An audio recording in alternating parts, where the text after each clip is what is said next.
भारत और अमेरिका मध्य एबे जो अमेरिका भारत उपरे 25% शुल्क लगे एबे नुहे ता आगुरु बहुत आगुरु सी तार दोगलिया नीति देखी आसी कहीं ना जेतबले भारत पाकिस्तान युद्ध होतुला सेतबले प्रधानमंत्री थिले लाल बहादुर शास्त्री से समय रे भी युद्ध समय रे भारत पाखरे गहम नथिला से समय से कहितला कि जे आमे गहम देबु नाही जदि भारत पाकिस्तान युद्ध बंद करदेव ताहले आमे गहम देबु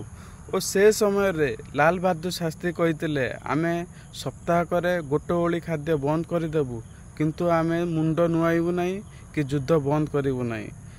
से समय रे इंदिरा गांधी आसी तापर इंदिरा गांधी आसी खाद्य विप्लव है तापर हमर खाद्य ठीक हो गला किंतु तापर आमर जो युद्ध क्षेत्र नहीं से शुल्क बंद करिया को चाहिला जेतबले आम परमाणु बोमा परीक्षण करिया को चाहिए सेतबले से विश्व बैंक और प्रतिबंधक लगैथिला एवं तापरे एबे भारतर कर्मचारी मानकु अमेरिका रे जेतबले रहउचंती ताहा मानकु बाहर कर देइथिला।